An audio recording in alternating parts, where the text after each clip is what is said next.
बिस्मिल्लाहिर्रहमानिर्रहीम। अस्सलाम वालेकुम student. Class 10th physics chapter 11 sound पढ़ रहे हैं और हमारा टॉपिक है आज अल्ट्रासाउंड। अल्ट्रासाउंड मेडिकल फील्ड में बहुत ज़्यादा इस्तेमाल होता है। तो यहाँ पे जो अल्ट्रासाउंड है ये अल्ट्रासाउंड मशीन नहीं है, जैसे आपने देखी होगी अल्ट्रासाउंड मशीन जो होती है मुख्तलिफ़ चीज़ों का इंटरनल जो बॉडी के मुख्तलिफ़ पार्ट्स हैं, आर्गन्स हैं, उसको इस्तेमाल करने के लिए करते हैं अल्ट्रासाउंड। तो ये अल्ट्रासाउंड वेव्स की बात हो रही है। अल्ट्रासाउंड वेव क्या होती हैं? आमतौर पर हमने पिछले टॉपिक में मैंने बताया था ऑडिबल फ्रीक्वेंसी रेंज में जो इंसानी बॉडी होती है वो 20 हर्ट्ज़ से लेकर 20,000 हर्ट्ज़ की जो फ्रीक्वेंसी की साउंड है उनको आसानी से सुन सकती है। यानी इससे कम और इससे ज़्यादा जो आवाज़ें होंगी वो इंसानी कान जो है वो सुन नहीं सकती, यानी उससे ज़्यादा जो होगी वो इंसानी कानों के लिए काबिल समात नहीं होंगी। तो इसका मतलब है कि इससे जो ज़्यादा साउंड की आवाज़ें होंगी यानी ग्रेटर देन 20,000 हर्ट्ज़, यानी ऐसी आवाज़ें जिनकी फ्रिक्वेंसी 20,000 हर्ट्ज़ से ज़्यादा होगी तो उन आवाज़ों को हम क्या कहते हैं? अल्ट्रासाउंड। अगर हम अल्ट्रासाउंड की तारीफ में देखें, sound of a frequency, sound of a frequency greater या higher then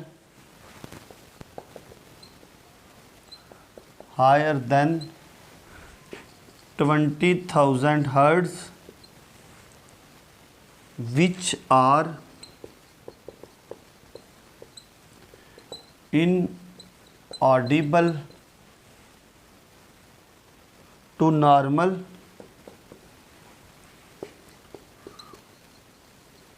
human ear are called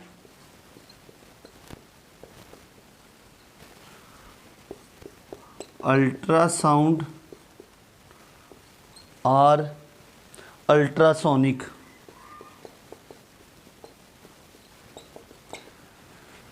ultrasound या अल्ट्रासोनिक्स यानी अल्ट्रासाउंड वेव को हम अल्ट्रासोनिक वेव्स भी कहते हैं।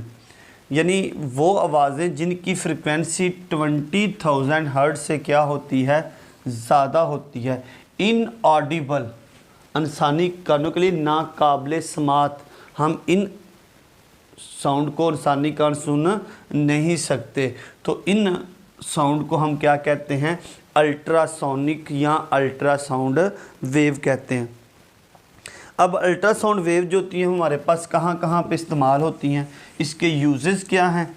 तो हम यूजेस पढ़ लेते हैं अल्ट्रासाउंड के, इसी का सब टॉपिक यूजेस ऑफ अल्ट्रासाउंड या अल्ट्रासोनिक।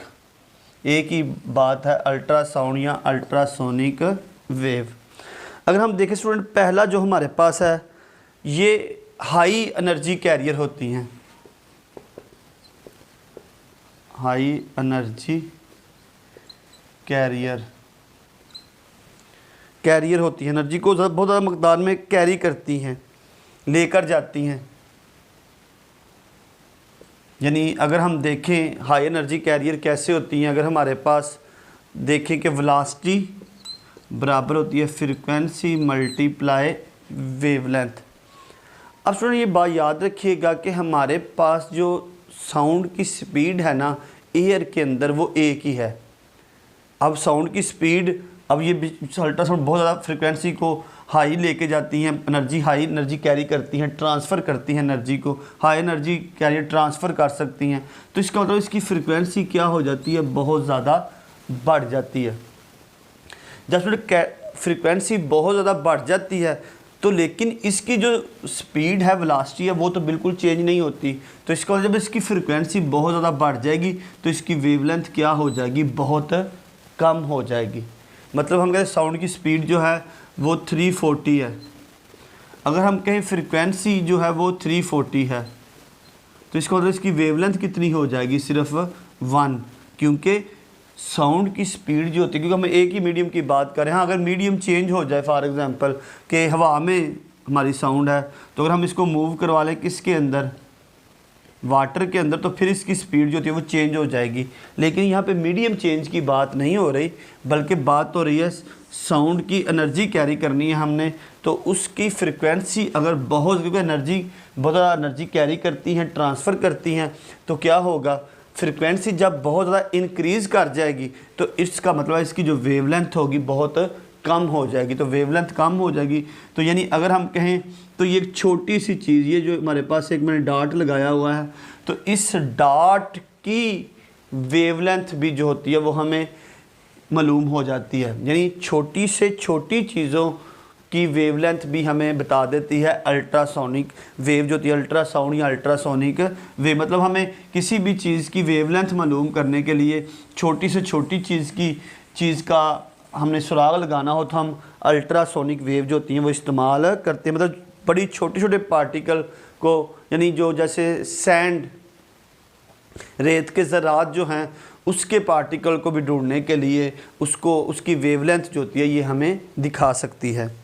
नंबर 2 पे स्टूडेंट हमारे पास अल्ट्रासाउंड जो होती है वो यूज़ होती हैं मेडिकल की फील्ड में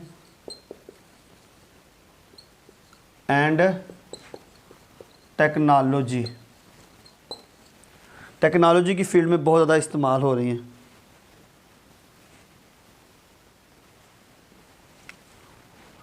टेक्नोलॉजी की फील्ड मुख्तलिफ होती है, यानी मुख्तलिफ टेक्नोलॉजी हैं, जैसे सिविल इंजीनियरिंग है, उसके अलावा इलेक्ट्रॉनिक्स, यानी और भी बहुत सी चीज़ें जो टेक्नोलॉजी जितनी भी यूज़ होती हैं।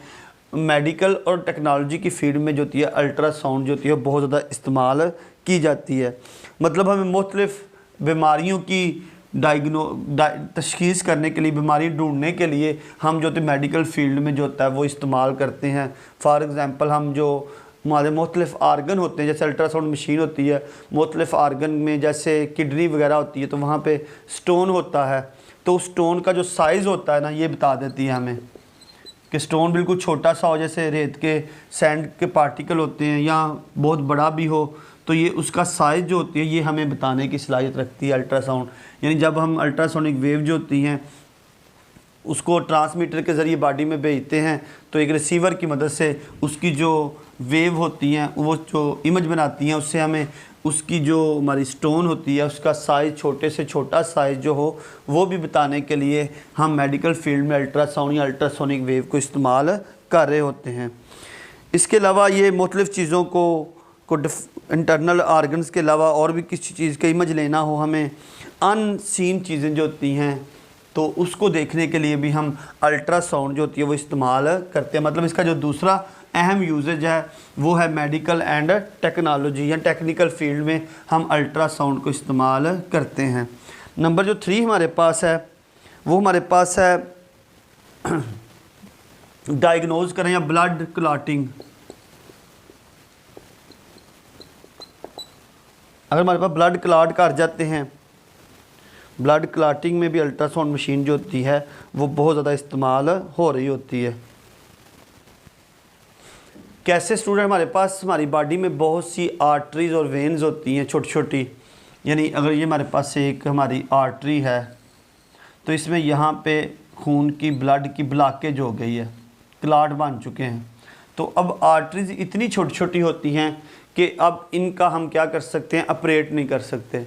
अब स्टूडेंट जब क्लॉटिंग होगी तो ब्लड क्लॉटिंग कहीं पे भी होगी तो इसका मतलब है आपको अगर मुख्तलिफ़ जगहों पे हो तो कई जगहों पे हार्ट अटैक का बायस बनते हैं। ब्लड क्लॉटिंग की वजह से फालिज का जो होता है वो अटैक हो जाता है। ब्लड क्लॉटिंग से ब्रेन हैमरेज हो सकता है। तो अचानक सडन डेथ भी जो होती है वो भी ब्लड क्लॉटिंग से हो सकती है, यानी खून की सप्लाई जो होती है वो आपको मुनक़ता हो जाती है ब्लड क्लॉटिंग की वजह से। तो अब किसी भी आर्टरीज या कैपिलरीज में, वेन्स में, किसी जगह पे भी, क्योंकि हमने ये बायो में आपने पढ़ा होगा आर्टरीज, कैपिलरीज, वेन्स, तो ये सारी चीज़ें जो होती हैं इसमें अगर क्लॉट आ जाता है तो हम अल्ट्रासोनिक वेव जो होती हैं वो यहाँ पे गुजार के वो आहिस्ता आहिस्ता क्या करती हैं, इस क्लॉटिंग को क्या कर देती हैं, यहाँ से रिमूव कर देती हैं। तो रिमूव करने से जब ब्लड क्लॉट रिमूव हो जाता है तो खून की सप्लाई जो होती है वो ईज़िली आगे चली जाती है। तो हम ब्लड क्लॉटिंग के लिए भी अल्ट्रासोनिक वेव जो होती हैं किसी भी हिस्से में, किसी भी आर्टरी या वेन में अगर क्लाट बना हो तो हम जो होती है वो अल्ट्रासोनिक वेव जो होती हैं ब्लड क्लॉटिंग को रिमूव करने के लिए भी इस्तेमाल कर सकते हैं। नंबर 4 है स्टूडेंट हमारे पास thyroid gland. Thyroid gland student, thyroid gland जो होता है ये हमारे यहाँ पे, ये जो हमारी नेक होती है गर्दन में, ये जो ग्लैंड्स होते हैं थायराइड ग्लैंड्स होते हैं।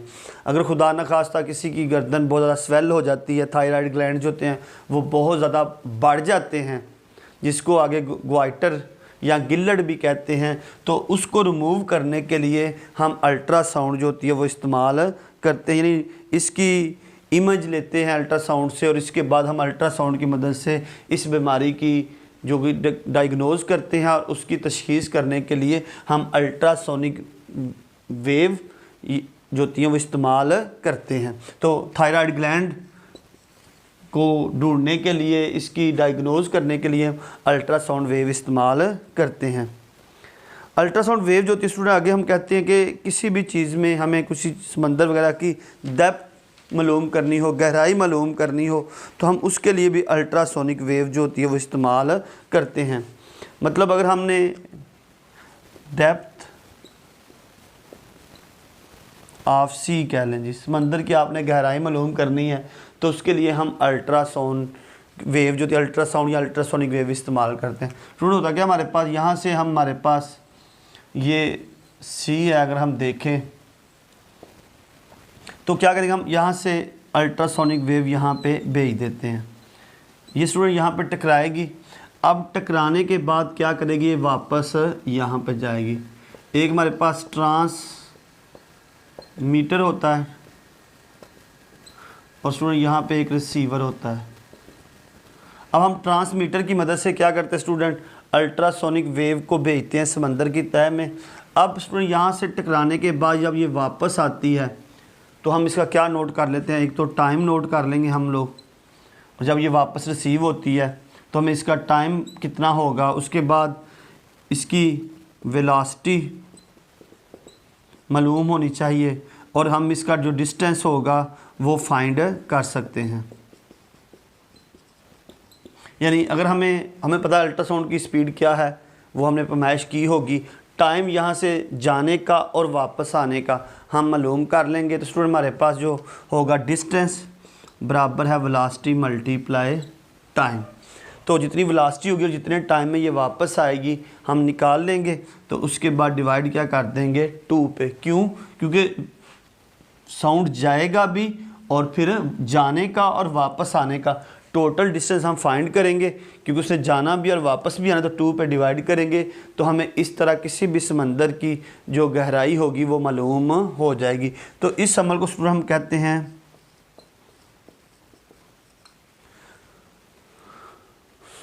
सोनर। जो सोनर का अमल है स्टूडेंट, यानी साउंड नेविगेशन अल्ट्रा, ठीक है। तो साउंड नेविगेशन के अमल में हम किसी भी चीज़ की, किसी भी समंदर की जो होती है स्टूडेंट गहराई वगैरह जो होती है, डेप्थ वगैरह जो होती है वो हम मालूम कर सकते हैं। यही सोनर का जो अमल है वो हम आगे यूज़ करते हैं student, use for the ship and the size of the object. Rigging, किसी भी जगह पे अगर हमने करना है, किसी रिगिंग वगैरह में कोई चीज़ अगर हमारे पास है, यानी अगर हम किसी जगह पे ड्रिलिंग कर रहे हैं, यानी आपने देखा इंजीनियर वगैरह जो होते हैं जब ऑयल वगैरह ढूंढ रहे होते हैं और नीचे ड्रिलिंग हो रही होती है तो वहाँ पे कई दफ़ा बाज़ औक़ात जो होती है वो ऐसी चट्टानें आ जाती हैं जो बड़ी सख्त होती है, तो उसका साइज़ देखने के लिए हम अल्ट्रासाउंड जो वेव होती हैं वो वहाँ पे भेजते हैं और हमें उस जो चट्टान होती है उसका साइज़ भी मालूम हो जाता है। अगर हम देखें तो क्रैक्स वगैरह जो होते हैं उसको देखने के लिए भी हम अल्ट्रासोनिक जो वेव जो होती हैं वो इस्तेमाल करते हैं। सो जितने भी बड़े शिप्स होते हैं, मशीनरी होती है, एरोप्लेन होते हैं, तो जब भी इसको फ्लाई करने से पहले, चलाने से पहले हम अल्ट्रासोनिक वेव की मदद से ढूंढते हैं कि इसका कोई पार्ट जो वो डिफेक्टिव ना हो।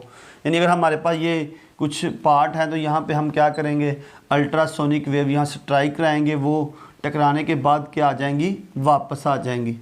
अब स्टूडेंट यहाँ पे अगर एक क्रैक्स आया हुआ है हमारे पास यहाँ पे, तो जैसे अल्ट्रासाउंड यहाँ से टकराने के बाद यहाँ पे टकराएंगी और फिर क्या होंगी, वापस आएंगी, तो इसका जो टाइम पीरियड होगा वो बाकियों से क्या होगा, थोड़ा चेंज होगा, क्योंकि ये डेप्थ में जाएंगी, क्रैक्स में से आगे जाके फिर वापस आएंगी।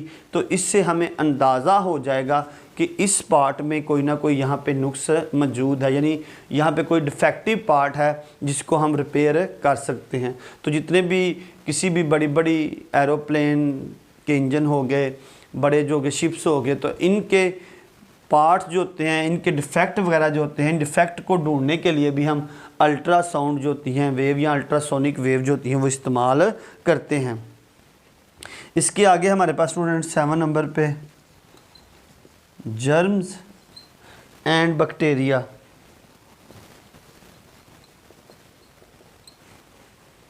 स्टूडेंट जर्म्स और बैक्टीरिया जो होते हैं इनको किल करने के लिए भी हम अल्ट्रासोनिक वेव जो होती है इस्तेमाल करते हैं। स्टूडेंट अल्ट्रासोनिक वेव स्टूडेंट क्योंकि इनकी जो फ्रीक्वेंसी होती है वो बहुत ज़्यादा होती है, 20,000 हर्ट्ज से ज़्यादा होती है। तो जब इनको किसी जर्म्स या बैक्टीरिया के ऊपर स्ट्राइक कराया जाता है तो ये जर्म्स और बैक्टीरिया जो होते हैं ये टूट जाते हैं, बिल्कुल मुख्तलिफ कई हिस्सों में टूट जाते हैं। तो इस तरह जो होता है हम किसी भी जगह से, किसी भी सतह से जर्म्स और बैक्टीरिया जहाँ पे ग्रोथ कर रहे होते हैं तो वहाँ पे हम स्ट्राइक कराते हैं अल्ट्रासाउंड वेव की या अल्ट्रासोनिक वेव की, तो जिसकी मदद से जर्म्स और बैक्टीरिया जो होते हैं इनकी डेथ हो जाती है। और यही स्टूडेंट हमारा आज का आर्टिकल था।